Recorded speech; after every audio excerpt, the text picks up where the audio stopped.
नमस्कार सांग मैंने जय जगन्नाथ जय श्रीराम आपण मैंने छोटिया ब्लॉगटे आपण मैंने कर आज देखते आम शनिवार बौला घाट जाइए पोई 60 टଙ୍କା केजी पोई 60 रु टंका कम कले नब जदि दिए ना ना से पोई भी पूरा भल से भल ना टमाटो 40 टଙ୍କା केजी बैगण 60 टଙ୍କା शीत दिन परिवा गुड़ाक आसला कम हवा था कि बेसी रेट तथापि रेट जमा ही कमुनी फल देखो फल हूँ 100 टकर 2 केजी फल किंतु फल बहुत खराब हो जाए फल भी जमा खाई हेनी खाली जी सस्ता पाइक लोक मैंने नहीं जाऊँ ना पूरा फल गुड़ाक पूरा खराब हो जाए पोक पूरा बाहरी पड़ानी सेपटू फल टोटाली तापर आउ कि भी आनीनु गोटे छोटिया पनिक टे नहीं पलि आसन घर फोन करते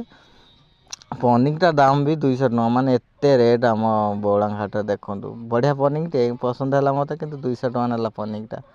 धार अच्छी धार भी नाला धार बनई आने पड़ा देखो बढ़िया पनिक टे जय जगन्नाथ जय श्री।